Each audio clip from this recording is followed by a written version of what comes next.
You're rapping like a clown just to talk about a town, and you're talking about a crown, but where'd be it now? You don't hold your people up, you always hold them down. See, I keep my flow immaculate. I don't write, I calculate. I make the beats, make the rhymes, and mix and masturbate the fake to the real like we had a date. Yeah, I know I'm not the lace, so just keep it cool like Frosted Flakes. I'm all over the chamber when you bust them guns. Fake stay all over the place, they like to type and run. Fake stay winning the race cause they the type to run. And you say he not real, but you both got a gun. Okay, well I won't judge you, but yeah, I held a grudge too. But don't act like a dumb you. See, the truth cuts you up like the plug do drugs too. So when you in the cell, tell me what guns do. Yeah, how come all these rappers and these actors don't rap about what they see? Look baby, I know just what you mean. Look baby, I know just what you mean.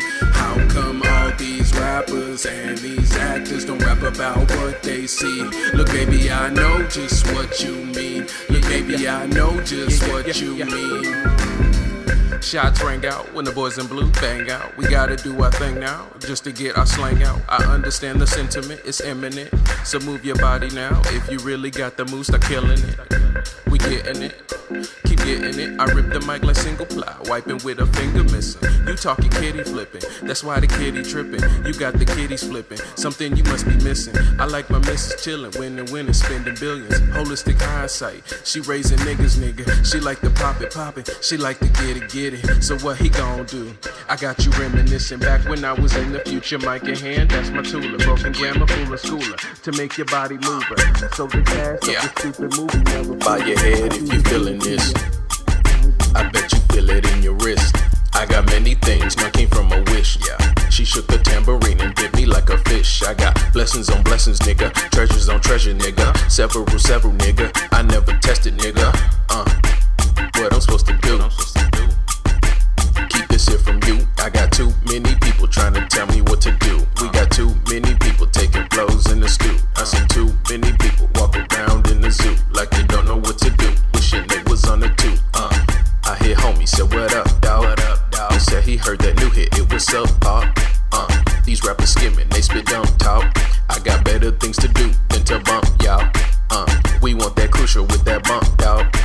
Had my trunk knocking bricks off the block, knock so hard they arrest me for a gun charge. I'm like, what car? You ain't getting far.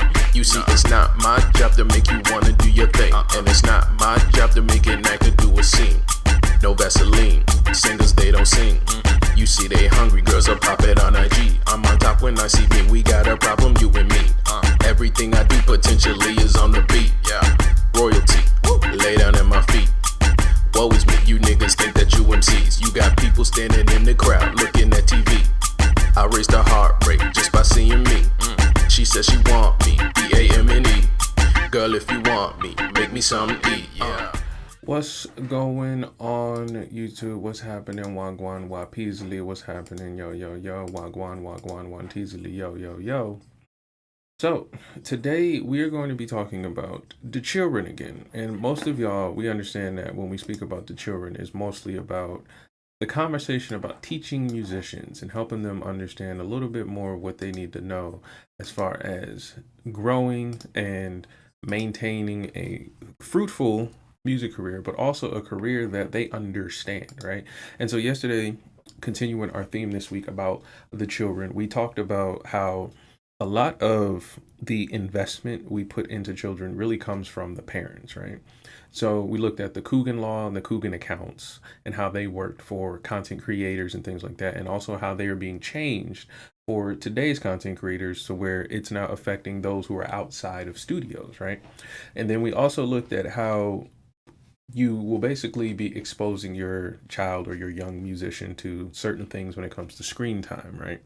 And so now that we've learned that part of the conversation, we're now going to dive back into how the AI conversation will now affect young musicians, right? So we'll be looking at how AI will be introduced into schools, how musicians will really be affected by it in the early stages of their career, right? And then we'll try to use what we learned this past month together to kind of show how this is going to affect us as a whole when we're thinking about musicians. So if you're interested in conversations like this, make sure you hit the like button, because that way more people can see this dope conversation, and also hit the subscribe button. That way you can catch my latest live stream. So when I think about, let's say, kids using AI and stuff like that, I think the real issue is going to be their understanding of why we're giving them AI, right? Kind of like cell phones. Like, you can tell them, oh, okay, this is just to talk to me. But if you tell them you can talk to anyone, then why wouldn't they, right? And so if you want them to create music and you give them AI, that's one thing, right? It's a system of AI, or let's say an engine that can allow them to simply create music. But then it kind of taps into the idea of boundaries and limitations for themselves. Like, why would they stop here if they wanted to create more or create differently, right? And so what we're kind of thinking about here is a new wave of creation, a new way of looking at creation, and also a new way of, let's say, building a catalog, right? Because when we were looking at AI earlier in the month, a lot of the conversation was around how to monetize it and how it's really going to be valued. And what we've learned is that it's actually lowering the value for a lot of the effort that people are putting into it, right? So if you have a huge catalog of music, it's going to be tagged as such in, let's say, the metadata. So it's going to have a different standing compared to music that is not AI driven, right? And then we also have to figure out how you can leverage the music you make with AI in context of, let's say, a catalog of music that you want to sell, right? So if we get children and young musicians started off in AI, are we giving them a handicap, or are we giving them leverage, right? And I say that because a lot of people today have like this huge like negative stigma when it comes to AI and the use of it. So when you think about, I think it was some Afrobeats artists and stuff like that, they used a bunch of AI marketing. And so their community could like it, but then there's a lot of people who just don't like the use of AI for all of the stigma that comes with it. And then at the same time, you have Chris Brown, who used AI in his marketing, and some people just disliked it as well. So we're trying to really figure out, well, what are we really saying when we're introducing young musicians to AI? And like, what I mean by that is, what is the message we're giving to young musicians as we give them access to something we stigmatize in school? So we're going to get to our first clip, and I want you guys to let me know in the chat what you think about AI for young musicians in school, and what do you think that is going to do to their music catalog and the music that we love and create. So for instance, how we grew up on our parents' music and 90s whatever and 80s whatever. Well, they're going to grow up on whatever they can think of.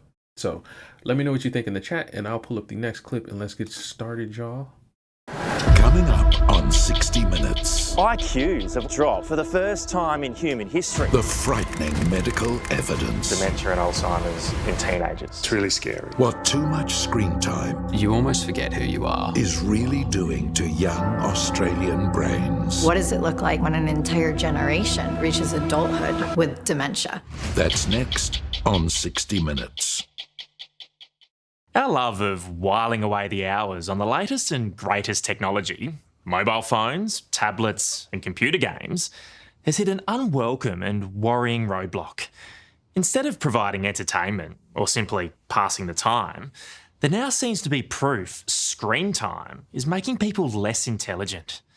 The evidence is terrifying, especially for teenagers. Medical scans show significant shrinking of their brains. It's similar to what doctors see in elderly people with Alzheimer's disease. And so concerning is this condition, it's been given a name: digital dementia. So have any of you ever heard of digital dementia, and do you know what it is? Sometimes when we think about these things, it's kind of like how our parents were dealing with the, what was the issue? The the red meat and potato diet, where a lot of people were getting like colon cancer late in life, right? And they were trying to connect it like, how does this happen? What is it? And they started to realize it was the sedentary lifestyle and the diet, right? But if you're a 13-year-old chunky looking American in the South, eating red meat is not difficult. Like, that's really easy to do, right? And it's not like you're thinking of it as a bad thing either. So like burgers, steaks, ribs and stuff like that, lamb and all that stuff, right? It tastes good and it feels good, but it's like the pursuit for balance has to be there. And what that means is that like you can't know it's bad and continue to do it. You have to understand what it really is doing to you, right? And so when we look at like, let's say phones and screens, like I have a bunch of screens in front of me. I have a lot of screen time, like most of us do, right? But when you think about it, we have to kind of like pursue the balance, right? So what I'll do is I'll go outside, right? But some people, they work on screens, they are, create on screens, they need screens in some cases, right? And so what we have to do is really understand A, what it's doing, and then B, are the desired effects happening, right? Like if we're gonna get on screens and spend the amount of time we spend, like for example, I tell you guys all the time, if you're on live streams, if you're on Twitch, if you're on Kick, or if you're on YouTube like this or anything like that, and you're creating live streams like how I'm currently live streaming, and you don't have a schedule to where there's a hard cutoff line, like you have to do that, whether it be for the business sake, like it needs to be a consumable amount of content for you to cut up later, or whether it's for your personal health, then you're really going to find yourself in situations where other things are going to suffer, whether it be like relationships, it could be, money, it can be chores. You could literally just be wasting time, right? And this is where like your parents would be like the ideally the protector or the barrier from these kinds of scenarios, right? It'd be like when your dad would walk in and be like, you ain't been outside all day, go outside. And he's in his mind just kind of just saying like, literally, you haven't been outside all day, go outside. But in most people's mind, it's just kind of like to get you off of the game or get you off of reading books all day and just being a little indoor troll, right? But the key thing that we need to understand is we need to be in pursuit of balance. We have to look at this as like, okay, now that I understand what this is, and I'm really good at this. Like it's like I said, easy to eat red meat. It's just how it's easy to pick up your phone and log on. I have to now make it super easy to do the opposite, right? And that'll lead me into an area where I can now control things, right? Now, why am I laying this out on a musician show, right? Well, the reason why is because there's going to be situations where you're going to need to play orchestral, traditional music as a American jazz fan. Like you're going to have to think in different ways, right? And this practice in terms of musicality will be helpful in terms of gigs and creating music, but it's a human skill. It comes from your experience as a human, right? There's no book of scales or key signatures that you can read that's going to teach you how to just be able to switch on the fly, but also have the ability to know something's bad for you, meaning like a waste of time or not as productive or efficient, and then make a completely different action because of it, right? And so I'll give you one really, really minute and like tiny example, but it'll kind of bleed through most of your musicianship. If you're playing a song and a piece and you're reading the sheet music, right? You're going through the piece and there's that one note you miss or that one measure or that one beat of a measure that you miss, right? You could stop right there and work on that and work on the parts around it so you understand the context going in and out of that measure and that beat, right? Or you can keep moving on. And the key thing that you're going to wind up doing is developing a habit. And it's a habit of what I always call the ability to learn, right? So like you can look at that and say, okay, I'm gonna work on it. And what you will do through working on it is learn that this is a struggle for you with a specific reason. Like maybe if you're playing a trumpet or something like that, maybe you have to work on your embouchure. Maybe you have to work on your breathing, your posture. Maybe you have to practice for more endurance and things like that, right? And then you'll figure out ways to work on those things, and then that particular measure or measures like that will become easier, right? That balance helps you improve as a musician. Now, let's say you just left it alone, right? And then you keep just leaving stuff like that. Eventually, you'll be a 50, 60-year-old musician who can't do that. you'll still have that problem, right? But then it won't be a thing of like, oh, I just can't play this measure. It's like now you have a weakness. Now you have a complete ailment to your skill set now. So in order for you to fix this, you have to now break a really, really hard built habit. You've been doing this for X amount of time, and now you have to rework it, right? And so that's essentially why we're having this conversation, because if we started this information from just a general perspective and not from the perspective of, let's say, a young musician or a child musician, then we won't really understand why we see a lot of the later conversations we're going to have about, let's say, investing in yourself, and as well as what you look like on stage, how you're using your power as far as your audience in order to garner influence and build your business and stuff like that. You'll start to see consistencies as far as, oh, okay, this person has been trained. One of the things that was a big, I guess, huge highlight for me, I can't remember her name now, I'm trying to remember, but she went to Berklee, and it was on the live stream I did for women in music. It was a Billboard red carpet stream. And what happened was she started to speak, and I was like, oh, I can tell she's already educated in music formally. Like I can tell she's had teachers and, you know, went to school for it because of the language she was using. Now, a part of that was like, in the language that she was using, she was also explaining a lot of the things you would expect for an elite level musician to at least strive for, right? Compared to her peers were more talking about vibes. They were more talking about how they felt about the current album, and just more so just the feelings of their career instead of the actual structure of the business, right? And so what that'll then show you is that, okay, from the beginning, one of them has had the training for this moment, right? And that's something that, again, when I say this often, you explain it to artists, it means they now have to think about what they're doing in real time and then make adjustments. And so what I want you to do as we have this conversation is just to consider, okay, we could be learning that this is, oh, screens are bad, screens are evil, screens are whatever. They're going to say all this stuff, right? But just consider the fact that A, you're probably not going to give up screens because you have this sentimental and almost physiological attachment to these things. They're designed this way. But then also, you can do the same the other direction. You can have this same attachment to a healthy activity. You can have this same attachment to a healthy relationship, spending more time doing other things, but you have to pursue it in the same, I guess you can say, ferocity as you would your cell phone or a tablet or your computer screen or your Xbox or your PlayStation, right?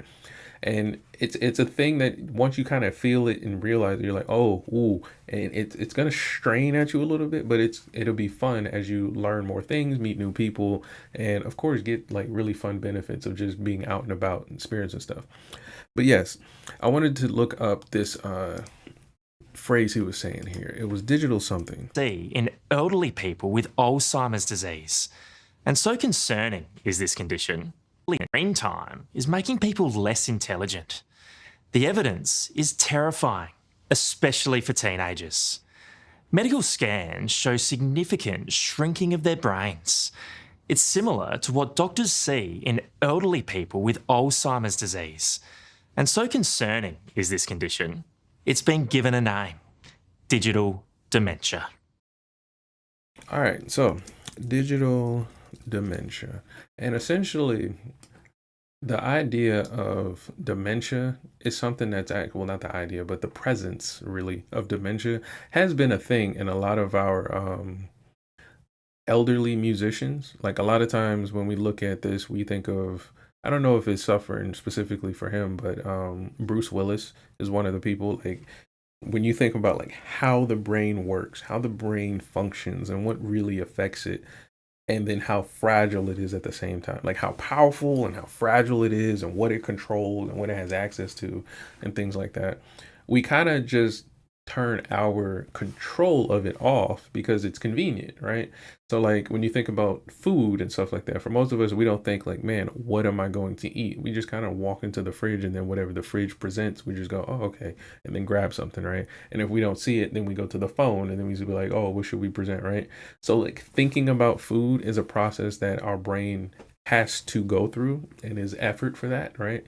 And so just imagine if at a certain point your brain just gets tired. It just doesn't want to do that anymore. It's just just lacks the capability now. It's run out of energy, right? Maybe it's because you didn't eat enough. Maybe you're not getting enough, vitamins or nutrients from a certain place. Maybe you're not exercising it enough. I don't know how it would work, but just imagine in that situation how you would deal with that, right? Could you deal with that? And so when we consider that, we will then think about all the nice things that you can do to prevent dementia, or to avoid exacerbating the symptoms of dementia, right? But when you think about it in the beginning of your stages, like in this moment right now, right, it's really difficult to now apply it, to then be in pursuit of these things, right?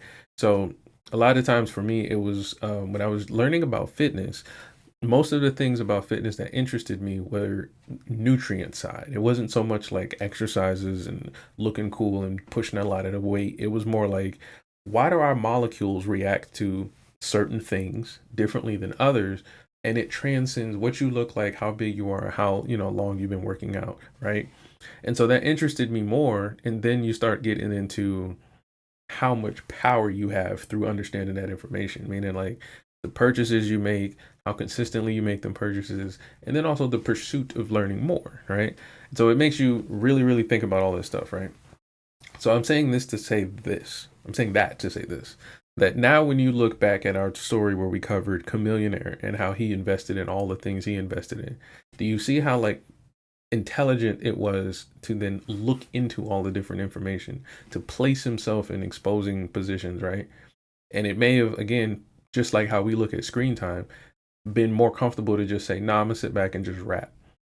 And do you see the same when we covered the story of Rick Ross and how he was investing in himself and all the different things he was doing, from the car shows and things like that? So we can have conversations today usually about like how artists aren't music focused, but it really has to be an understanding of what it means to be a musician and the benefits you get from being a musician, and understanding the access you get, right? Because if you don't understand that, then you will be stuck at the mercy of what we all have seen people being stuck at the mercy of. And it's usually the things that have the biggest control over you, right? And so as a young musician, if it's a screen, then it's easier to make you susceptible to things that are on the screen, right? So if I show you, let's say, Finesse 2 Times on his contract, and all I did was just shame him and make fun of him and didn't give you guys any kind of like insight onto what happened, right? Then when you get into the position as an artist, into that situation, all you'll do is just feel the shame that I gave you, right? And being able to do that is kind of like a skill. You have to kind of practice that. And so that's how this conversation is going to continue to go. And it's going to be a thing, like I said, you're going to have to like feel and apply in real time. But let's break down digital dementia first before we go on. Digital dementia is a modern non-medical term used to describe a breakdown in cognitive abilities such as short-term memory, attention span, and spatial awareness, resulting from the over-reliance on and overuse of digital technology. While not an official medical diagnosis in manual books like the DSM-5, the concept highlights how outsourcing our brain's daily tasks start to smartphones and computers can negatively impact neural pathways. Inability to recall basic information like phone numbers, dates, or daily tasks because a device will remember it for you is typically called short-term memory decay. So how many of you remember the important phone numbers, right? Honestly, a lot of the phone numbers that I need to remember haven't been consistent, right? I don't think many of the people I know have had the same phone number for years, so that's one thing. So that could be a factor. But the other reason is that like needing to remember a phone number is like needing to remember a license plate. Like you can do that, but it's like right there, right? And so this is what we mean about like understanding the tiredness and the effort your brain takes to process information, right? And so this is where we got to bridge the gap between the conversation on technology and things like that. When we're looking at, let's say, tasks like phone numbers, dates, and chores and stuff like that, and then we look at, let's say, an AI system, most of you would think like, well, you're a really, really smart human if you can memorize all of this information and you can spit it out when someone asks it to you. And then you can also at the same time perform at a level to where you're healthy, smart, charismatic, girls like you, and you got skills, hobbies, and all this other cool stuff about you, right? But the reality is that that could be true, but I want you to consider this. Each day you wake up with your phone, there is a brand new news cycle of new information, new expectations, and new understandings of previous situations. So now imagine doing that for decades, every single day, 365 times a year for decades. Your brain will eventually find ways to make this easier, right? It's not going to ask you, it's not going to try to get your permission. It's just going to be like, you know what? We're going to watch cats. We're just going to scroll for cats for about 5 minutes while you just turn off your mind for a minute, right? And so when you consider this makes me think about the people who usually, at least in my experience, get dementia. They're usually high performers. Like they're people that like do a lot of things and have a lot of responsibilities. And you never really consider, is it really valuable to memorize a phone number? Like, should we really make this as important as it is, right? And in some cases it is, right? Maybe you have a particular job, occupation, or circumstance, but what we're noticing is that there's so many people, you know, in terms of, let's say, your followers online, so many names, faces, birthdays, zodiacs, addresses, PIN numbers, passwords, all this stuff, and you want to memorize all of this on your brain and then at the same time create, and you want to be an artist and have ideas, you want to have love for friends and girlfriends and spouses at the same time, and then do yoga and then meditate and all this stuff. No, honestly, it probably is not going to happen, right? So this is where we have to pursue the balance, right? In terms of AI, a lot of people like to use AI as a replacement for thinking. But the concept here is that you want to really use AI as a tool, more as like a assistant, right? This assistant manages the storage of information that you don't need at the moment, but it's readily accessible. It has tasks and understanding of strategies that you don't need to maintain in your head at the moment, right? Because it frees you up to be creative. It frees you up to love. It frees you up to be sad and feel anger and things like that. Because if you were constantly on one, you'll basically be like a Discord mod, just constantly online, paying attention to information, digesting information, processing information, putting out more information, making changes, and you never turn off. And this is why we have machines. They don't turn off. They don't feel, right? So this is what I mean by throughout this conversation, it's going to be very interesting how we're going to have to look at a lot of this information we receive and then have to be in pursuit of the balance of what we're understanding, right? So another term they have is divided attention and hyper-distractability, which means the difficulty of focusing on a single task, reading long form text, or engaging in deep work without checking a screen. For me, I've noticed this, but I've started to like add like little blockers for myself to be like, all right, it's been like a little bit of time, just go ahead and get back to work. Because what happens is yes, these apps and sometimes these notifications you receive are designed to disrupt and distract you because they have a job too. Their job is to make money off of your attention. And in order for them to do that, we sign the little terms of service that says, yeah, let me know when you want me to look at your app again, when you want me to. And so when we do that, we start to kind of develop this habit with our phone where there was a time where our phones used to vibrate a lot. Everybody used to have like this ghost vibrate in their pocket because of text messages, because of notifications, because of emails and things like that, right? But when you think about what it is you're actually trying to do, which is, let's say, practice your instrument or something like that, this is why it's always recommended to turn your phone off, right? Now, again, this is the part that we need to remember though. The phones today have apps and tools that help you do this. Like they have ways that turn certain settings and change how your phone works so that way you can focus. the key thing here is that you have to use them. You have to turn them on for them to work. Otherwise, you will have to go to the core of everything, which is just to turn it off. Turn the entire phone off for like an hour, 2 hours, whatever it is. And that does mean everything that comes with it being off comes with it being off, right? And so because people are super, super busy, super, super important, or have a lot of responsibilities, like you got kids and shit like that, turning off your phone sounds like turning off your heart, turning off your brain, right?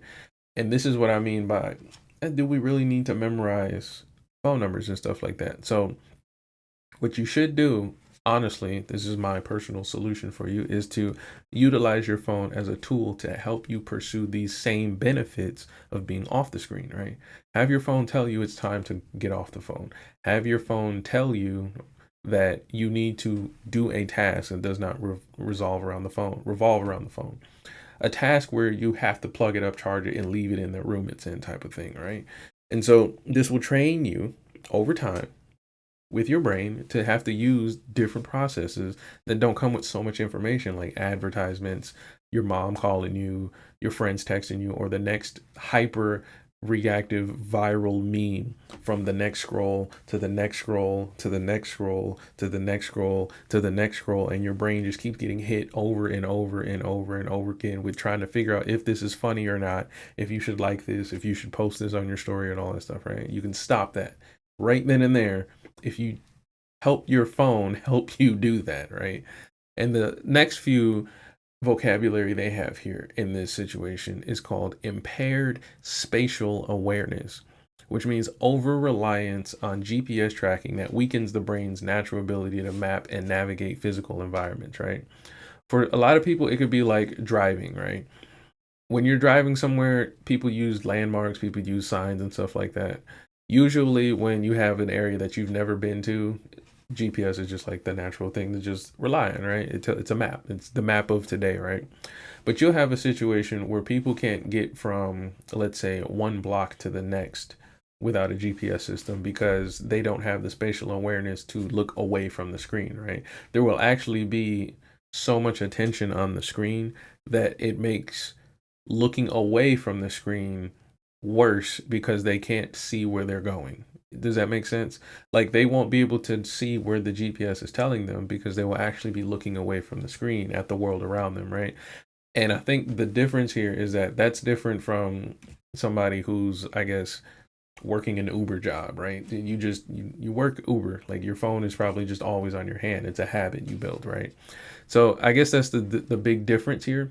But like I said, you're gonna have to like train yourself and find ways to break this if you do want to pursue the other side of this, right? And so that would mean you would have to use your phone in different ways while using the GPS, right?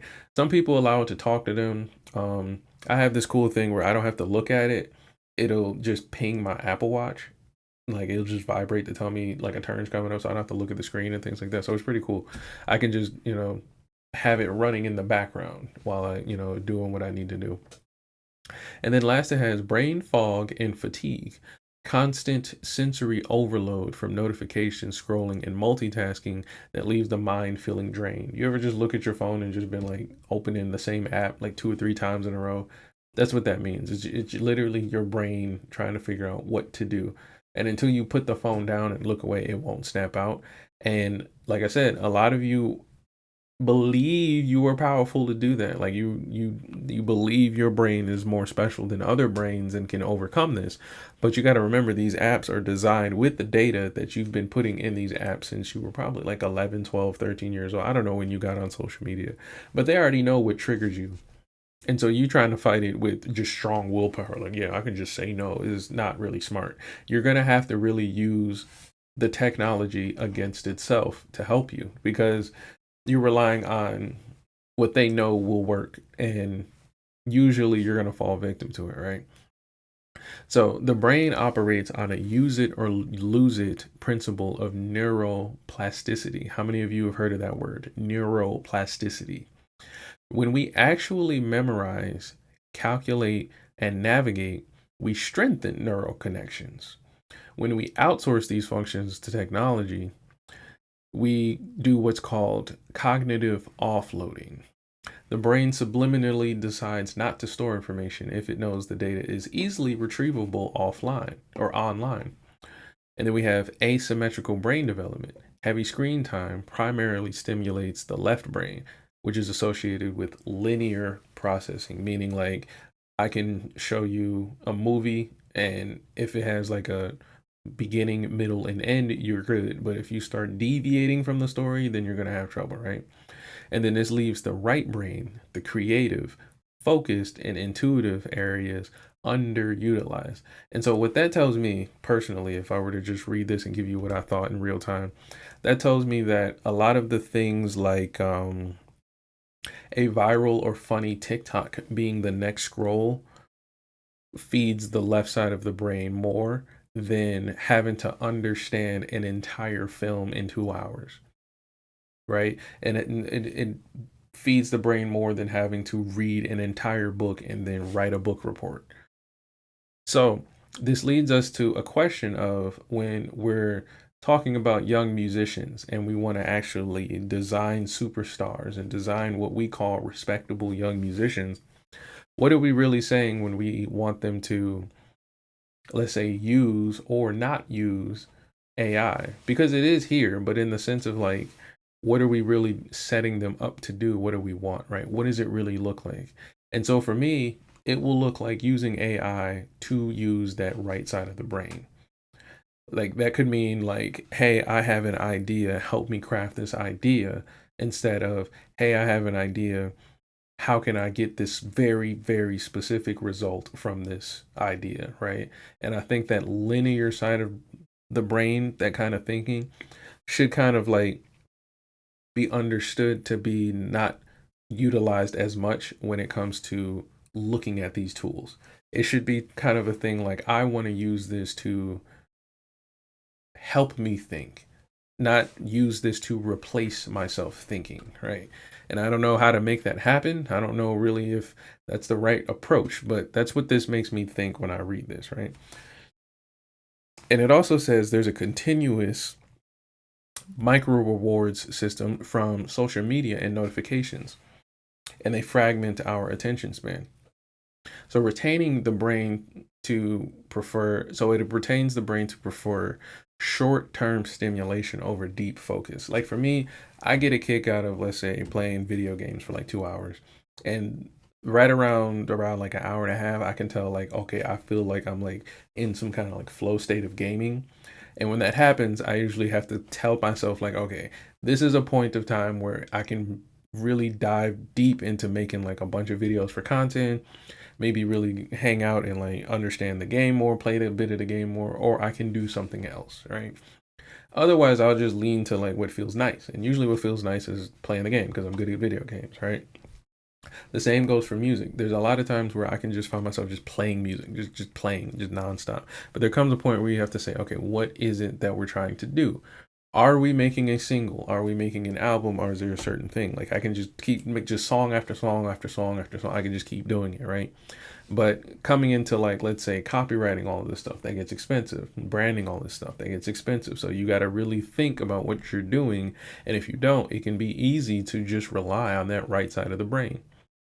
So I'm kind of like in the middle as far as like trying to figure out how this is going to really work for young musicians. They have to figure out how to be in control of both sides of the brain. Like you got to be able to utilize both of them. And so they have some practical countermeasures out there. And some of them are that you don't have to abandon technology completely to protect your cognitive health. Strategic, intentional shifts can make a massive difference. Intentionally try to remember phone numbers, addresses, and navigation routes, or daily to-do lists before looking at your phone. So that's kind of like how practicing your scales works when you want to improvise on an instrument, right? Set a timer for 25 to 45 minutes to work on one specific creative or technical project with all tabs, notifications, and devices completely silent. That'll be just like spending 25 to 45 minutes working on practicing on something that is actually going to be productive for your next gig. That's the concept here, right? Disengage from all screens at least 60 minutes before bed to allow the brain, remember the brain, that's what we're talking about, the brain, to enter deep restorative sleep cycles necessary for memory consolidation. I started doing this and it was really helpful because you don't actually feel it until the next day. So that's why I know it to be helpful, because I also was somebody else like, hey, in real time, you don't want to go to bed earlier. You don't want to, turn the screens off. But then when you do it, you only really will feel the effect the next day. And so that's really the validation I can give you with that too. And then lastly, use a physical notebook, whiteboard, or paper planner for initial brainstorming, scheduling, or tracking to engage tactile memory pathways. I do this as well. Here, I'll show you. That is a real cool thing. I got a whiteboard. I keep a marker with me, right? And it's a good way to keep your handwriting up. It's a good way to keep your like I said, tactile, meaning like you know how to use your fingers, you know how to like look at things and like draw and like twist around different ideas and make things happen, right? Now, that sounds crazy and it sounds funny when I'm doing it, but it's essentially how doodling became like one of the pathways for many artists to become great artists. You're teaching your brain to look at nothing and then create something, and then using your linear side of the brain to now make that into an idea. And it's weird, but it's a cool thing that your brain can do. So now that we learned all of that, right, and we've laid the foundation for this conversation, I want you guys to now walk into this conversation and understand what it is you expect from your young musicians, and also what is it you expect from yourself when you're considering, let's say, how you look at musicians when you're dealing with them as a fan, right? Think about how much attention you demand of them and how much attention they demand of you. How do you plan on delivering it? How do they plan on delivering it? There's so many questions we can get from this, but let's get back to it.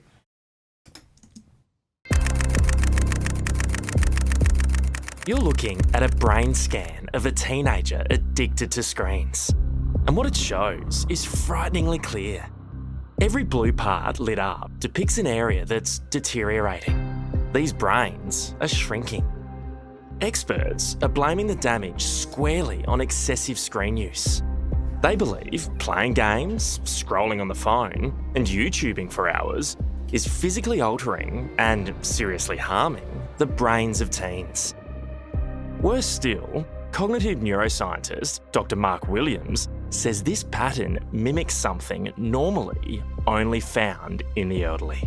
The symptoms that we're actually seeing with younger kids is very similar to what you'd see with someone who is getting dementia. So it's not hard to correlate those two things and say, hang on, we sort of need to do something different here. So our phones are making us less intelligent. They're making us dumber, yeah, absolutely. So when they say they're making us dumber, what do you think that means? Because remember what we just learned. You can memorize a bunch of phone numbers, or you can know how to store a lot of phone numbers, right? I think what is happening is that the word dumber has the controversial sting to it, but I think what's really happening is that there is less utilization of the brain, so the processes can't happen, right? Because dumber makes me think like you would get that answer wrong, which causes you to think that, well, it causes you to think, right? That's what that makes me think. Like if I asked you, are giraffes tall, and you tell me no, that makes me think you thought about it and you've landed on no. But what I think is actually happening is that if you ask somebody, is a giraffe tall, they just won't answer. They can't say no. Like if they were to say no, that would cause them to have to now like dig deep into what they believe or what they imagine, and then confirm it and then validate it, right? So that, I think what you're probably seeing is like a mix of like angsty teenager behavior where like, we all were entitled teenagers where we just thought we knew the world. But then at the same time, they just don't know the information because I don't know how to look at it. I just think dumb is not the right accurate word. I think it's a very close word because it's what you would describe somebody who can't process something with their mind. But I think it's very close to what he's trying to say. It's so serious, there's a new term for it: digital dementia. Tonight, and it probably does affect the elderly similarly, because you got to think they're older than us. So whereas, let's say I'm millennial, I was able to bridge the gap from computer internet entertainment to like TV and things like that. There's people who pay phones, phone books. Yeah, like your 87-year-old grandma is on TikTok, is on Facebook. Like, Teenagers reveal serious changes in their behaviour. You kind of find yourself rotting away day to day. You almost forget who you are. How it was first recognised. I was feeling so unwell in my brain, no one could tell me what it was. And the extraordinary generational rejection of smartphones. Do you ever feel like you're using it a little bit too much, or? Yes. Yeah, definitely. 3, 2, 1, turn it off.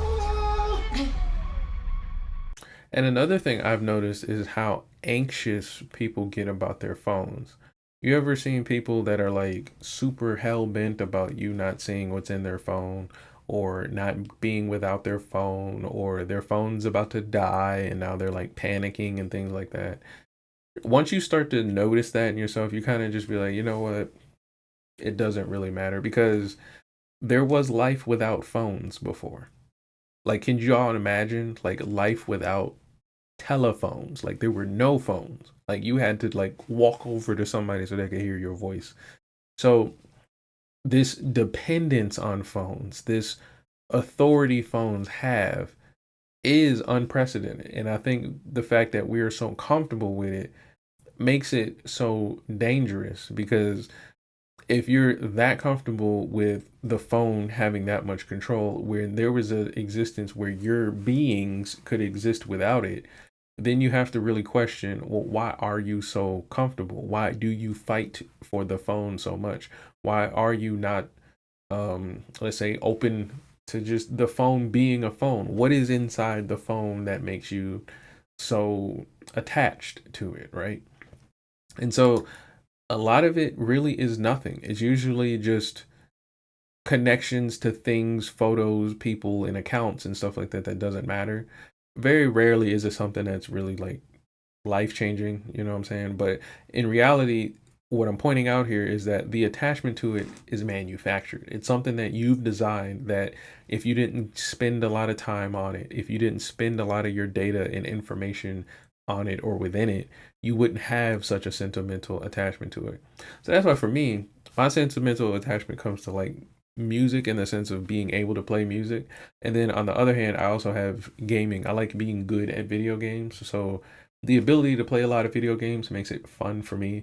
So my sentimental attachment would be that, like, if, you know, I lost my fingers or something, it'd be like, oh no. But being on a phone, not so much. Knowing you, not so much. Remembering your phone number, not so much. You know, things like that.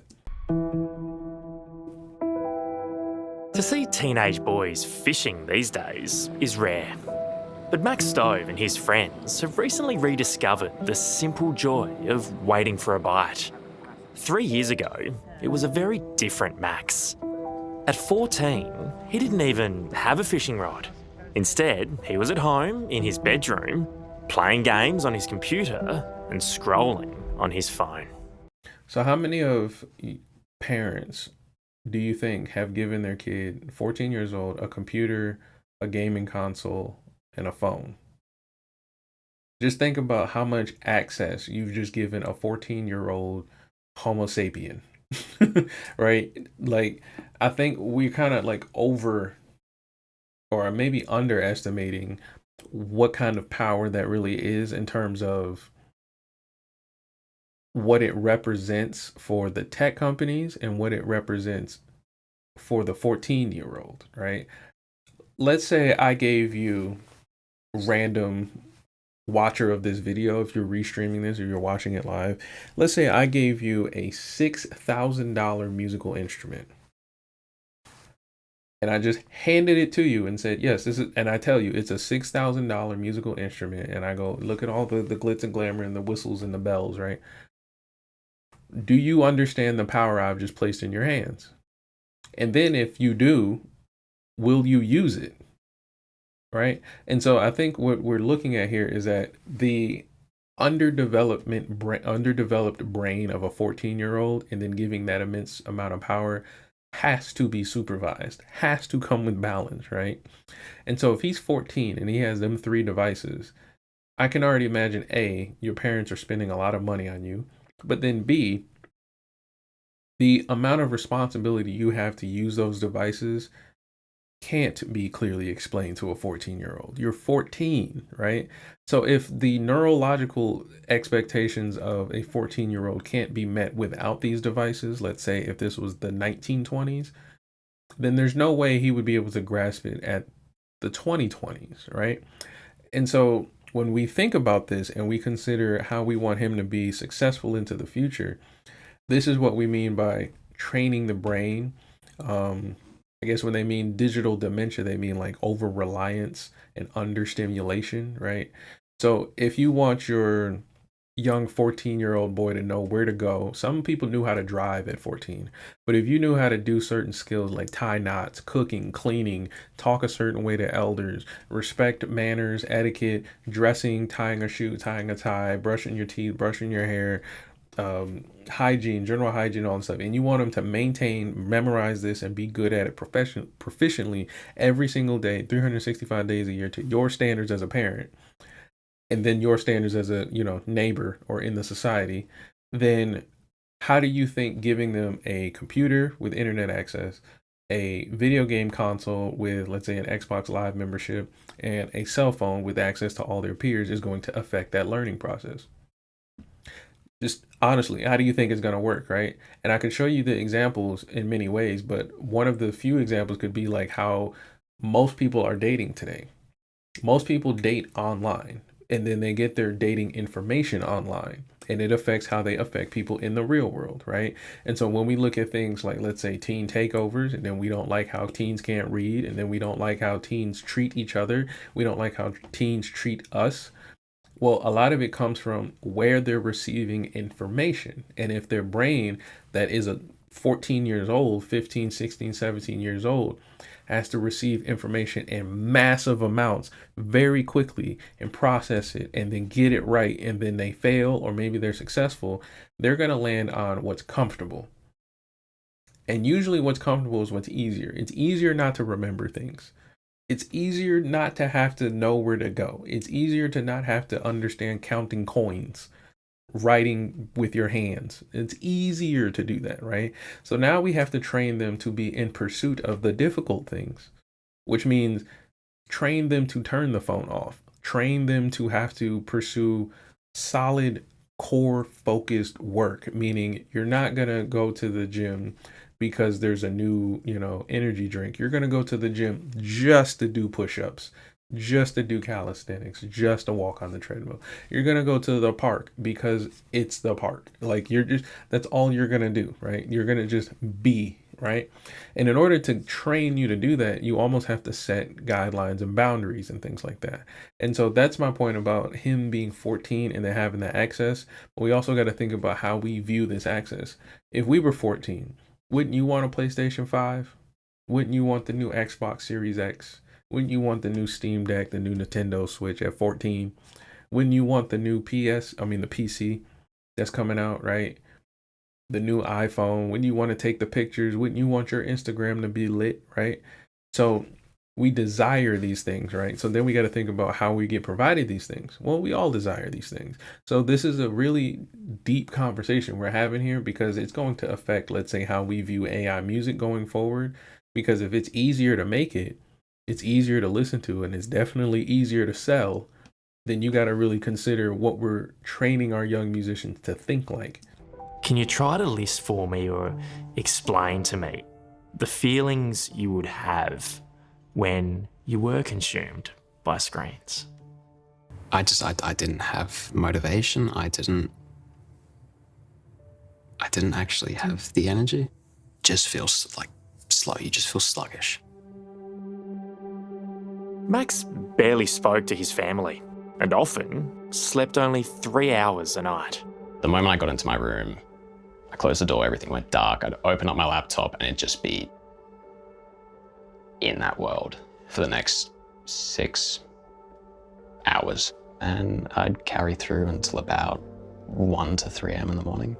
His mother Abby had done everything she could to try and rein in her son's obsession. Before we get into Mama Abby here, do you see how he had to explain it in a way? Like, he had to explain it in a way that was very matter of fact, right? But I want to explain what he said in a different perspective. He explained it in a way to where if you were speaking to a general audience, they would understand what he said, right?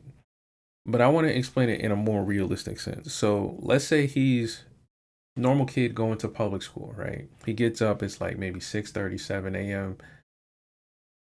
Guarantee he picks the phone up before he gets to that bus to go to school or gets in that car to ride to school.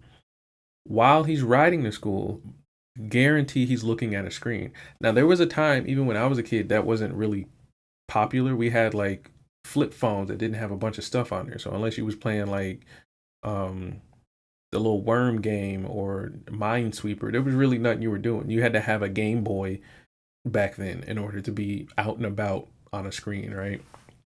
But by his generation, it was probably he's on the way to school on a screen. I don't know if they have screens throughout education in, you know, public school today, but let's say he's using the phone throughout the day in school for about, he's there for 6-7 hours. Let's say 3 of those hours he's spending on the phone, right? He comes home, maybe spends about 30-40 minutes of real life with his family, of, you know, eating lunch or dinner or something like that, or maybe they got to go to the grocery store together or something. I don't know, they got to pick something up. The minute he gets in the house, if it's like 4, 5, 6, 7 o'clock, he's on the computer gaming. And while he's on the computer gaming, he's texting and Snapchatting and Instagramming and Discording and modding and calling people and FaceTiming and all this stuff, right? And then by the time it, like he said, it becomes like midnight or 1 a.m.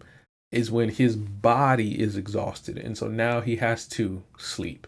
And then when he goes to sleep, he wakes up and does it again, right? And that's most young people's day, and honestly, most adults' day, right? Adults do it the same way. It'll just be, instead of Minecraft, it's 2K or Call of Duty, right? It's a different video game they play.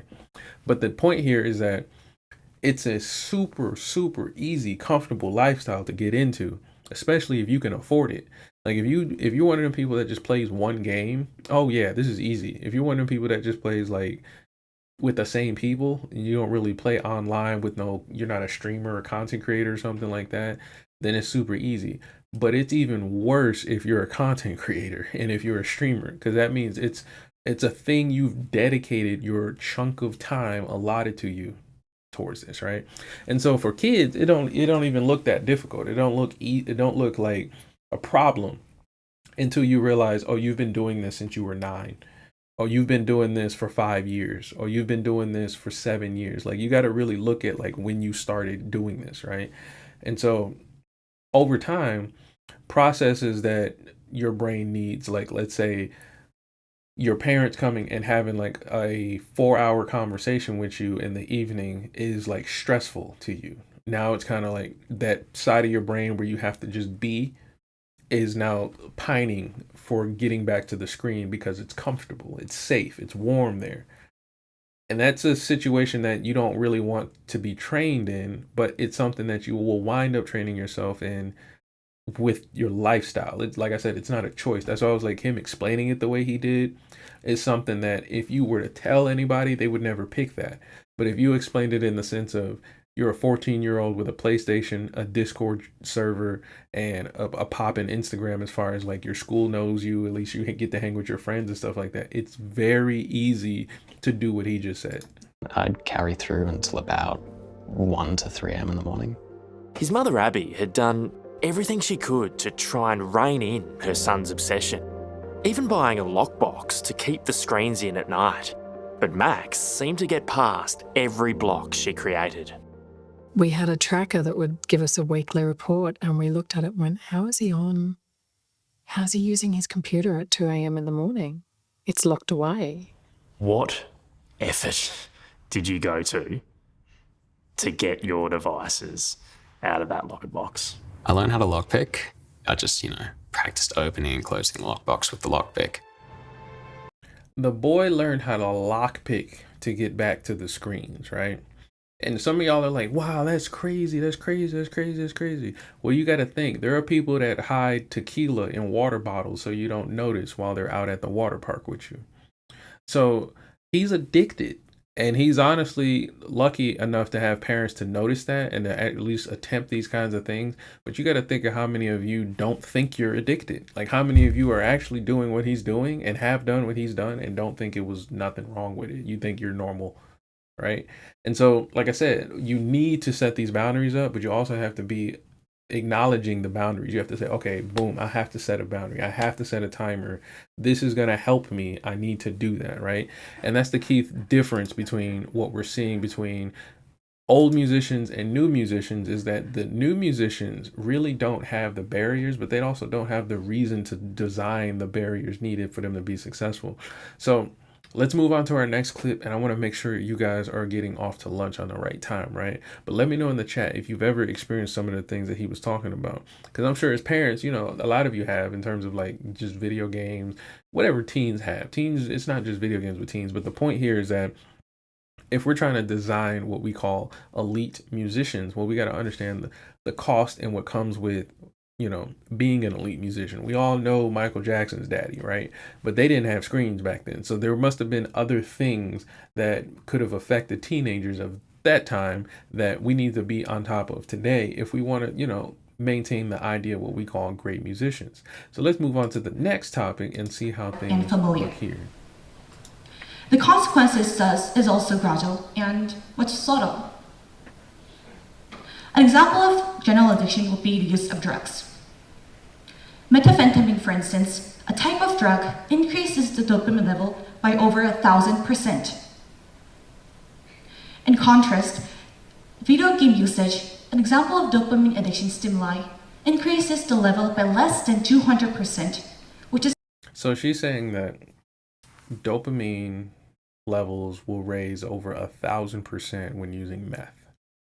When using video games, it says here on her chart, it goes just under 200%, 175, right?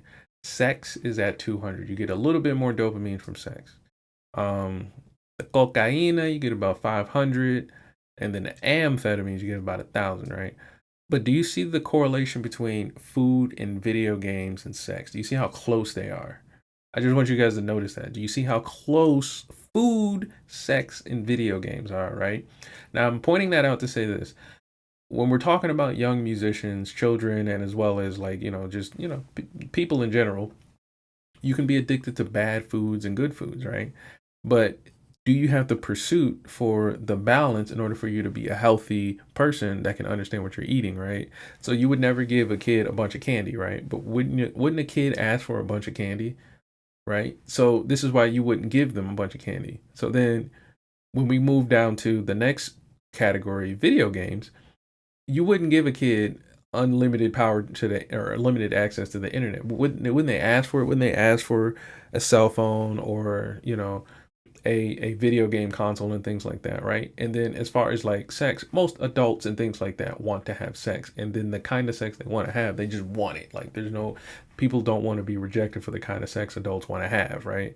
And so the easy way to be addicted to things is, at least what I'm seeing here from this chart, is that if you have unlimited access to something, you have to put boundaries up, because your brain cannot handle it. Your human brain is not designed to just handle unmitigated access to something like that. So when it comes to the younger musicians, we have to make sure these are things that we are considering, because, you know, you could have a young musician who's going off to college, and college is not really designed for your specific child. So you got to kind of understand what they need, what's going to be, you know, available to them as far as resources, and what they're going to actually thrive in. What kind of environments are they really going to thrive in? Is highly less than that of the drug use.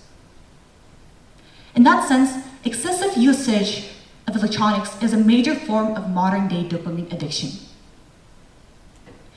In fact, internet addiction has become a significant issue nowadays in South Korea. In 2001, over 40% of Korean adolescents were addicted to internet, including my past self. When I was 8, my parents gifted me a new smartphone for entering the school. In retrospect, the new phone was like a novel world for me, a paradise of entertainment. Since then, I became excessively attached and immersed in the online world, finding pleasure and motivations inside the bright screens.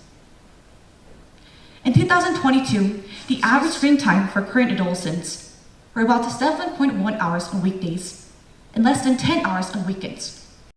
Wow. So I can imagine that being crazy, being in Korea, South Korea, when Samsung blew up. That seems insane because you got to think about like how they probably marketed that technology, how they probably tested the tech, like as far as like, would this feature work? Would this feature work? And things like that. But she said in 2022, that's why this is interesting for me because I was born in 92. So I've seen the difference between at least growing up as a kid with like, let's say water guns and sock and boppers to then having a cell phone and MySpace and then to today's, you know, TikTok and Facebook. So it's very interesting to see it, but I couldn't imagine have been 10 years old with TikTok today or Twitch today and things like that. So in 2022, the average screen time for Korean adolescents on weekdays was 7 hours. That's a school day. That's a work shift. Screen time, okay? And almost 10 hours on the weekends. Now, a lot of you would be like, oh, it's the parents. The parents put the thing in front of them. The parents put the thing in front of them. But you got to think, why would the parents do that, right? And a lot of times the parents would usually do that for the obvious reasons, like the kid's going to throw a tantrum or whatever, right? But the training for what that is comes from the same concept I tell you guys about selling pianos. Could you imagine a life without your phone? That's the point here. Parents are training their kids for lives with phones. And so the amount of time they spend on it really comes from the idea that you're using the phone to get better understanding of it or to use it, right? The problem we have is that our lifestyle and the apps we decide to consume aren't really designed to do that, right? Instagram is not designed to teach you things. TikTok is more of a search engine than it is anything. YouTube is more of a search engine with a little bit of content creation, live streaming, podcasting thrown in there. Twitch is more of a streaming site, like it's just passive streaming. So that's just visual platforms. Then you have music platforms, then you have book platforms, then you have the movie platforms and things like that. You have a lot of different places that are designed to keep your attention for a long time. And so knowing that, and you hand it to your child at adolescent age, there's really no boundary for them to have to focus on learning activities that excite those neuroplasticity neurons that we need for the brain. And so now that we've understood that, then why would you give your kid, you know, the tablet for 7-10 hours a day? And you can see this time on most of these devices, which is why they don't ever see fault as tech companies, because they're allowing you to have the responsibility, but you have to actually be intentional, right? Most of the time, parents, even artists, we just kind of just ignore the warning signs. You see it a lot of times with us signing contracts. We don't want to get lawyers and stuff like that. So we see the information, we see the effects. So let's see what kind of decisions we're going to make going forward. Screen time for current adolescents were about 7.1 hours on weekdays and less than 10 hours on weekends. Dopamine addiction is not a theory, but a reality. People, especially adolescents these days, are surrounded by stimuli and electronics that they cannot resist, falling into the search for dopamine. Every case of addiction starts with an access to a stimuli. In fact, the expanding severity of dopamine addiction in the 21st century was an inevitable phenomenon.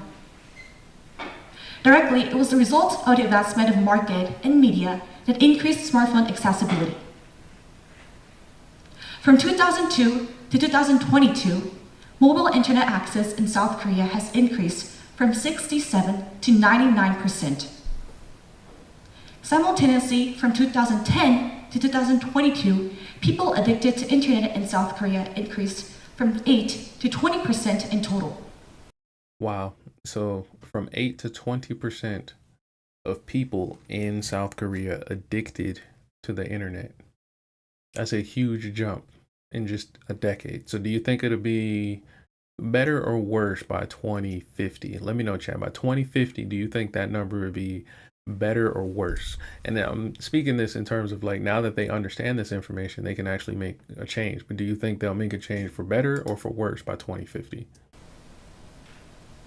There is a strong correlation between the prevalence of stimuli and the possibility of addiction. The easier and the more abundant the cues are, the more likely we're going to be addicted. Opium war in China was an instance where increased access to drug or stimuli led to a nationwide scale of addiction. In 1830s, Britain began exporting large quantity of opium, a type of drugs, into China. Now, what do you think has happened after?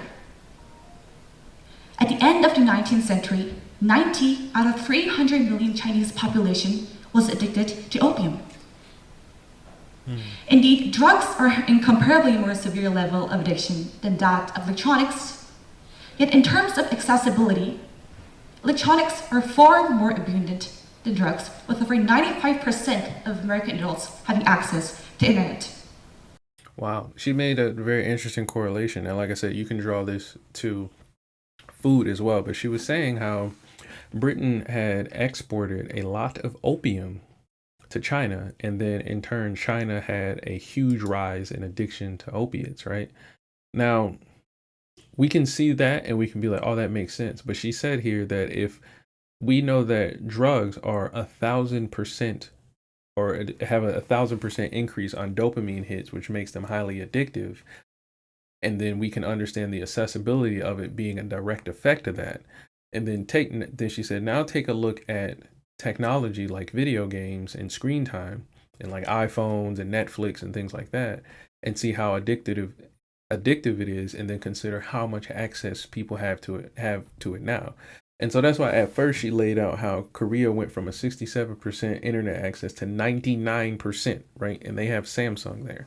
So consider that, and then I want you to consider the effects it has on children that we just looked up, and then how we are considering the effects of it being on the brain and our expectations for growing old as musicians and as old people, right? How important is this to us? Moreover, regardless of gender and age, anyone could access smartphones, whereas drugs are legally prohibited in many nations. And she's saying how drugs are prohibited by the law, but anyone can get a cell phone. Like, you can give your 2-year-old a phone, right? So this is why I think in Australia, they actually banned a certain age group from being on social media. They're starting to actually take governmental action on the science that they're getting.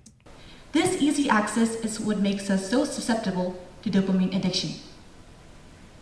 In fact, the spread of immediate pleasures or immediate stimuli can be traced back to the Second Industrial Revolution.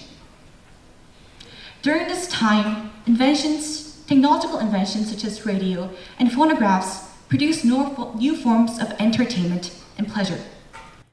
So notice the radio and phonograph is here. And this is why I'd always point that musicians have a specific role in society that is kind of invaluable compared to most other industries. But the technology of the record player and the phono record actually changed how people were using dopamine back in the day, or were experiencing dopamine back in the day. Particularly, the invention of mass-producing prints allowed written records to be spread more easily. So the mass production of print allowed for the spread of records easily. And I also wanted to stop here to point this out too. There's a video that I'm going to probably introduce more likely tomorrow, but it was from DJ Quick explaining how he loves using tape. And the reason why he said he loves using tape is because the physicality of sound is actually captured in full on 2-inch tape compared to, let's say, MIDI or a digital audio workstation, right? And then he also mentioned how AI has like mastering and mixing capabilities, but it kind of starts to sound like AI to somebody who's used to listening to tape. Now, he laid that out to then explain how there was an understanding that tape and the physicality of sound being captured on that record seemed to be replicated when it was played back. And so a lot of people were very careful about what they recorded and why they recorded it. And that goes in one way. And then in the other direction, you'll get things like propaganda and misinformation, or sometimes damnation, curses, and, you know, superstitions and things like that. But all of it could be captured in its physical form, at least in theory, on tape. And so this is why people who get on camera and on film feel a certain type of way and act a certain type of way, because there's actually something going on with the physicality of visuality and sound that the brain is processing that we need to actually understand before we just give, you know, the world unmitigated access to these kinds of tools.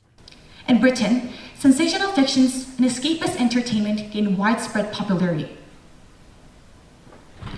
Notably, The Woman in White and The East Lynne were among such works, experiencing high demands in sales. Similarly, in the United States, the invention of motion picture camera and movie theaters allowed people to access visual entertainment. In the 1920s, over 50 million tickets were sold every week in movie theaters. These inventions made entertainment more accessible and pleasure more immediate, fueling a craving state for stimulating content. As history proves, dopamine addiction has the power to alter and stimulate a large population. It is no wonder why people were so attached to movies, or opium, or fictions, because being on internet was a constant form of pleasure for me too, that I wanted to continue on. Based on the definition, I was sure that what I felt was happiness. This habit of mine prolonged into the middle school years, transitioning into daily lives. Sometimes I reached a daily phone time of 10 hours and a weekly average of 13 hours a day. Electronics has become a part of my life. Taking just a minute away from the phone or my electronics plunged me into a sense of boredom and emptiness that I wanted to elude from. To some extent, the period without stimulus felt like pain. Conventionally, pain is described as a feeling of physical or mental suffering caused by an injury or illness. However, from a psychological perspective, pain can be also described as a sense of boredom, discomfort, and emptiness that starts from the lack of pleasurable stimulus. Psychologist Anna Lemnick describes this as the pleasure-pain balance. To reach physiologic equilibrium, our brain stimulates the same amount of pain to the amount of pleasure that we bring in. Refer back to the balance. If we add 2 chunks of pleasure to the left, the brain adds 2 chunks of pain to the right. This balanced state is why we can experience pain and pleasure independently, but always in coexistence. We can never feel only happy nor sad, but rather experience a balance of emotions. Because of this, pain is a crucial element for maintaining homeostasis. However, in our common sense, we perceive pain as a negative sensation, as a noxious sensation that we must elude from and avoid. And this is kind of what I was talking about being able to be intentional about your boundaries here. Like, I'll show you my screen time. My screen time is, can you see it there? 4 hours, 4.5 hours. That's about it. That's all I do.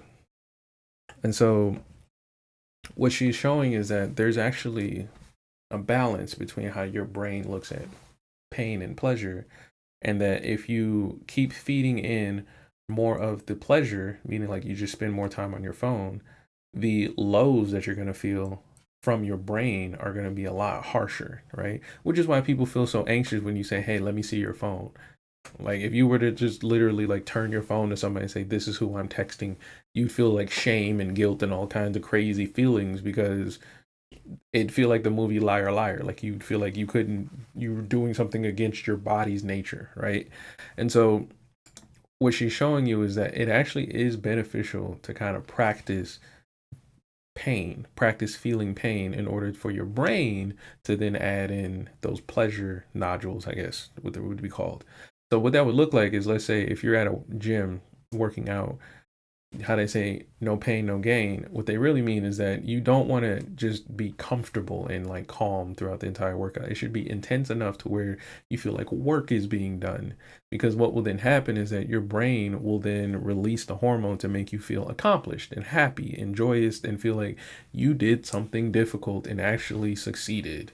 And it could be, you know, doing something very heavy, maybe walking on the treadmill a little further than you used to. Maybe you went to the gym, maybe you actually attended and that was the goal for the day. But that difficult thing that you thought would bring you pain, like she said, common sense would tell you don't do the painful thing, right? That painful, difficult thing is actually going to help you because it'll train your brain to develop more positive thoughts, more positive feelings for the mind. For me, I ran away from pain by connecting myself with electronics. With my earbuds on, I kept myself stimulated even during the shortest moment, such as walking to school or having a quick meal. This excessive usage of dopamine reward pleasures and stimulus is what we call dopamine reward loop. This is a loop of dopamine rush and deficient state driven by the presence or absence of stimuli. For instance, we pick up our phone. We see something stimulating and we feel satisfied and pleased as a form of reward from dopamine. But after an hour of usage, we don't feel the same amount of stimulation or pleasure as we did before. Eventually, we put down our phone again and try something else, but the same kind of boredom makes us pick up our phone again. The body's pursuit of pain and pleasure is what causes this paradoxical loop. The more we try to run away from pain, the more we suffer from pain itself. To many, this cycle may seem relatable and somehow familiar. In fact, we seem to live just fine while carrying all these loops and addiction. Then what makes this cycle so toxic? And she's made a great point about trying to figure out what makes it so toxic, right? And in my opinion, it really does come down to a lot of the lifestyles we've designed around the technology, right? Like how they were talking about the GPS reliance, right? Most people need to drive around pretty much everywhere, right? But if you don't really train yourself to kind of like not need it all the time, then yeah, more than likely you're going to be the person that will need it all the time, right? And what she means by like you will then have more pain in terms of pleasure, it means that if we were to then remove the phone from you, you'll be in the situation where you don't know where to go. You'll probably break down as far as like figuring out where to go. Like you won't know how to figure it out, right? And so those tools that you have as far as being able to figure things out, you have to practice them. That's why you'll see a lot of young people, when you ask them questions, they just kind of clam up. They don't have answers versus thinking and then being wrong, which is fine, but they'd rather just not try. And that's the part that we're noticing, at least in mass, when it comes to that dopamine hit, right? You'll see it more so with drugs because it's such a higher addiction point for people. Like it just hits you a lot harder than, let's say, cell phones, which is why we're kind of like generally feeling the same consistent feeling in mass, but it's also not as strong of an effect. So comparing that to her chart, if you looked at the food part, you can see how most people are now fatter, slower, tireder. We're, not eating as much, not sleeping as much, but we're all generally eating the same foods, right? Though because it's easily accessible and because our lifestyles generally look the same as well, it's okay. Just like the phones, right? But you wouldn't be okay with somebody doing crack, cocaine, or meth near you, right? That would be way too extreme. So that's why it's important to look at these phones and screens the same way as drugs, but with just the understanding that they're not as powerful, but they do have similar effects, right? So let's get into our last clip so we can get you guys out to lunch in the right time. And this one is actually going to talk about how schools are navigating not only the information we just learned, but actually implementing this into their educational curriculums. Let's get it. There have been several articles to come out about student protests over the Berklee College of Music's adoption of generative AI in songwriting classes. So I talked to some students and faculty to figure out exactly what's going on over there at my alma mater. And what I found was genuinely shocking, including relationships between Berklee's president and the same Cambridge-based venture capital that funds Suno. This one's spicy. I'm getting over a cold, so tea today instead of coffee, but yeah. The entire reason that we're going to this school is to perfect our craft. These tools. That's funny. This brings me back. I actually auditioned in the Boston location for Berklee, and he's one of, not specifically him, but he looks like one of the kinds of students I met there, and it's just interesting. Like, highly talented people, super talented, but it's like he's probably gonna have an insight on this that we're gonna completely need. And I think for most of us, it's going to be trying to navigate who's talking compared to what he's saying, and then also the information we just learned about this topic. Day instead of coffee, but yeah. The entire reason that we're going to this school is to perfect our craft. These tools are designed to make it so that we will never have to do that. So it completely makes going to school pointless. The student backlash was first prompted because of a class taught by songwriting professor Ben Camp called Bots, Beats, AI, and the Future of Songwriting, where students use the generative AI program Suno to assist in their compositions. Ben has previously gone viral for saying that Suno is better than 80% of his students, which is honestly a bit of a weird comment from a professor whose job is presumably to teach the students how to be better. Kind of a weird cell phone, to be honest. This comment makes a lot more sense, however, when you consider the fact that Ben Camp is also a paid advisor for Suno. Now, that's ugly. I don't like how that tastes. Gross, nasty. So he's an advisor at the company, teaching students on how to use the product that his company sells, but then is also tweeting that the product is better than the students that he's teaching on the product that his company sells. That's icky. It's very icky. Icky, gross. But the reason I'm saying it's icky is because we want you to teach this AI objectively. Like, we want you to teach the kids how to think with AI, not teach them to rely on AI, right? So I would basically, here's what I would do. I don't know if he does this in his little 303 class, but here's what I would do. I would have them write an entire album by the end of their semester or whatever, however long I have them. By the end of this, you need an album, right?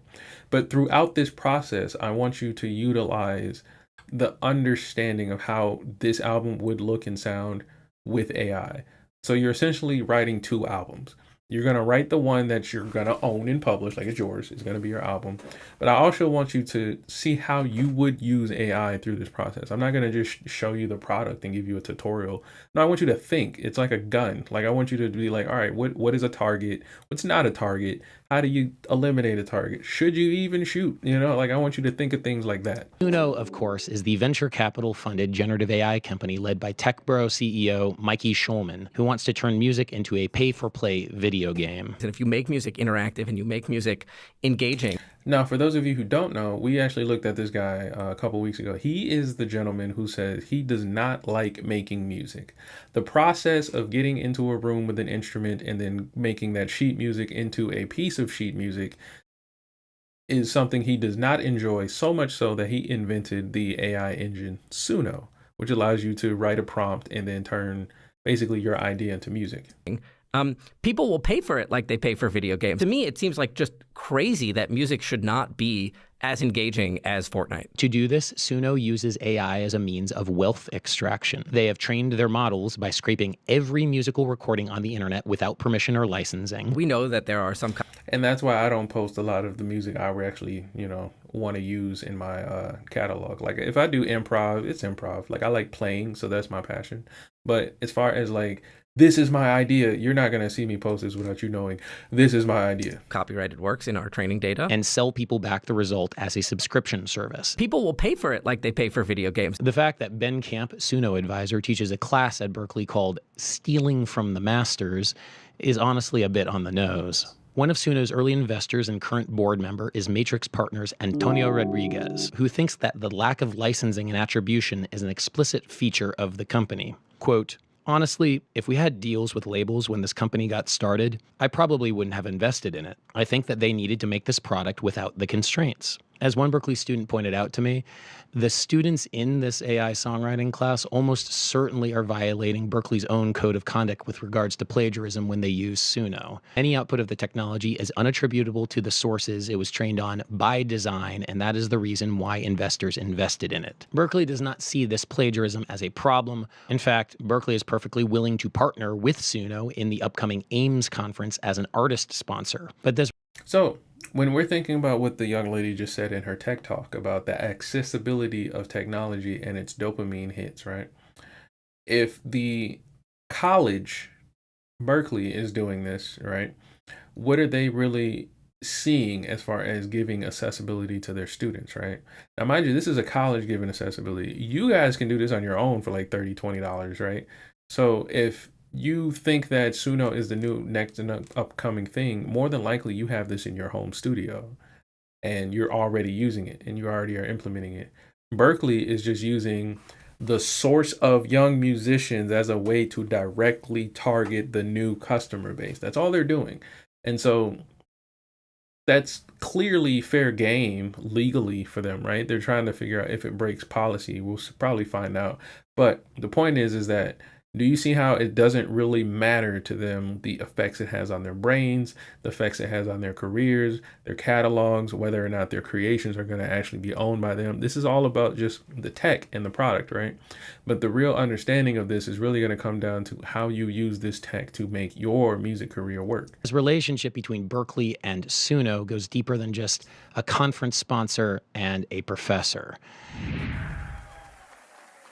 You see, in 2025, Jim Lucchese was named the new president of Berklee. He is the former CEO of the Echo Nest, a Cambridge-based music data firm that was acquired by Spotify in 2014. In 2010, under Jim Lucchese as CEO, the Echo Nest had institutional investment from Cambridge-based Matrix partners, specifically from Antonio Rodriguez, the same licensing-hating VC that would later invest in Suno. Antonio Rodriguez would also end up serving as a board member under Jim Lucchese, making sure the company managed to skirt licensing headaches that make it tough for music streaming sites to turn a profit. And copyright law just hasn't caught up with technology that's out there, and that's constantly evolving. I'm a copyright lawyer and very well aware of the fact that a lot of the applications that we enable raise open copyright questions. So clearly, so how many of you would have looked at this guy and would have been like, yeah, he would have been a leader in the music industry as far as like AI development and changing the lives of future musicians? I just wanted to point that out because, you know, a lot of times we think like it's gonna be Jay-Z. Like a lot of times we think it's gonna be Kanye West. No, it's the nerds every time. Evolving. I'm a copyright lawyer and very well aware of the fact that a lot of the applications that we enable raise open copyright questions. So clearly there's this very cozy relationship between the new administration of the Berklee College of Music, a venture capitalist named Antonio Rodriguez, and the company Suno, a relationship based on companies built to skirt copyright law. On top of, I'll be talking about this in the future, the cost to copyright your music is going up 7% very soon. So if you're planning on copywriting your music, or at least a lot of it, you should do it now because it's going to get very, very, very expensive for you independent artists like myself. Now, if there's any doubt where the sentiments of the administration at the Berklee College of Music lie, I have reports from students who attended an office hour of the president on April 2nd to voice their concerns about generative AI. I have confirmation from several students who were in attendance at that meeting that Berklee President Jim Lucchese compared efforts to curtail generative AI to book burnings. Now, this is maybe a bit concerning about the president of a major music school being so tied to the tech world. But, you know, let's do the whole steel man thing. Let's give them the benefit of the doubt. Maybe this tech, Suno, is advantageous for musicians, and that's why it's being taught at music school, whose job is presumably to prepare musicians with the exact tools that they need to survive in the real world of music. Right, that's ideally what we want, right? Berklee apparently thinks that students graduating from the Berklee College of Music are best served being exposed to and using generative AI tools like Suno. We all know this place has always been about getting the gig. We've got to make sure that Berklee is the best investment our students ever make in living a creative life on their own terms, because it's going to be the greatest investment that they make. There are a million issues with this that I feel like Berklee has not addressed. I made an 1.5-hour documentary going into a lot of the details about why I think generative AI companies like Suno are very bad news. But I don't want to rehash any of the arguments about generative AI here, because I think there are 4 big problems with this that Berklee needs to address, even if you are a big advocate for generative AI, even if you are very pro AI. There are some problems here for you, Berklee. Problem number 1, branding. Now, according to the CEO of Suno, again, the company that Berklee has partnered with, nobody really likes to make music. Cap.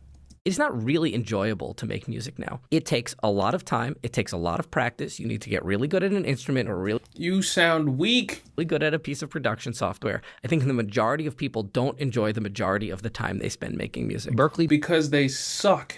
Better hope that that's not true, because its business model, as well as any music school, is based on the idea that people like to make music. In fact, they like it so much that they're willing to spend a lot of money to learn how to do it better. So you have to sell the study of generative AI music, or at least an institution that abets it, as somehow an elite education. And that is a branding problem, because the vast majority of people's exposure to AI music is either slop that they themselves generate without the need of a Berklee education, or generally low-effort memes turning texts into songs. Do you have any money on Cash App? I'm hungry. Like, it's all funny, and you might be super into all of this stuff, but is it worth the tuition? As Kateria Doria points out, we're quickly seeing how AI-generated media functions in the marketing space. Generative AI is being pushed to poor people, while rich people are making it super duper clear that they are not touching it. It speaks to class, first and foremost. Coke is for the people, and so Coke commercials use AI. Porsche, however, is for the elite, people who have money to spend. Commercials for Porsche make a big deal of not using AI. Do you see how, okay, I was explaining this when we were learning about how the artists were using AI to represent AI artists, I guess. Artists were making AI artists to get signed to AI record labels. It was a weird thing, right? But do you see how now you're starting to see the fruition of what I was talking about, where I was saying human-made art and human-made music is going to be more sought after in terms of value because it's human-made. Like, you can't get it anywhere else, right? Now, you can argue for the class thing, right? To say that, oh, they're pushing it to poor people. But the reality is that this quote-unquote poor person you have in your head is okay with AI. They actually enjoy that content and watch it a lot, and they consume it a lot. The quote-unquote rich person you have in your head just rejects AI a lot. And so that's the difference. Human art is more expensive. It's more prestige. You could say it's more elitist. Porsche is learning how to play in a symphony, or learning how to write like Duke Ellington, or play like Stevie Wonder. Coke is making memes. So if you're trying to charge Porsche prices, but not teaching people how to make Porsche products, but rather Coke products, that's a branding issue. By branding yourself with Suno, with generative AI, you are making a very conscious decision about your brand, Berklee College of Music. It's not really enjoyable to make music now. And the value proposition for your tuition fades until there are aesthetic triumphs in the AI music space that rise beyond the Charlie Kirk song. Which is hilarious, and I honestly think that it is the piece of AI music that... What? I've never heard that. That's ridiculous. ...is the most... That was J.D. Vance singing. ...important so far. It is a very important cultural artifact, and if Berklee had any balls, it would teach the Charlie Kirk song, but it doesn't, so... Anyway, problem number 2. Berklee is always out of touch. If you read the course syllabus for this controversial course that Ben Camp teaches, you'll read this, quote, "We'll critically examine how AI affects the very essence of creativity, from the rise of voice cloning to the potential of deepfakes, and explore the cutting-edge technologies of XR, Web3, blockchain, and the metaverse." These are just very old versions of generative AI, I'm not gonna lie to you. I was introduced to blockchain when I was in college, like 2013, 2012, maybe. The metaverse. Yes, a full month after it was announced that the metaverse is closing, Berklee is still teaching that Mark Zuckerberg's corporate hellscape is the future of the music industry. Future of the music industry? I would say that application developers are a critical part of the future of the music industry. Now, why would he say that? Why would he say application developers are a crucial part of the music industry instead of saying musicians? So that's the part I'm trying to help you guys understand here, is that when we look at young musicians and children and things like that, they're looking at it from the perspective of how can I develop an app that can actually access and tap into the influence of a young mind, right? They don't really care about the teaching your kid how to play better music or understanding how to create an orchestra or actually thrive as a musician. It's really about how they're going to get a net positive in terms of profit, right? And I'm only saying that because a app developer would only develop an app to sell to musicians. That's all they would be doing in terms of being in the music industry. But a musician would be making music for the music industry. You see the difference here? So that's a weird thing to come from somebody who's now going to be, you know, a leader of one of the elite schools of music, right? But that's all we have for you today. Make sure you guys go check out those clips if you want more information. But this was Musician Talks with DameSmiff. And a lot of today's conversation this week is going to be around the children and trying to figure out how we can help them be successful all the time and, you know, improving the music industry as a whole. But if you enjoyed this conversation, let me know in the comments, and I will see you guys tomorrow morning at around 9 a.m.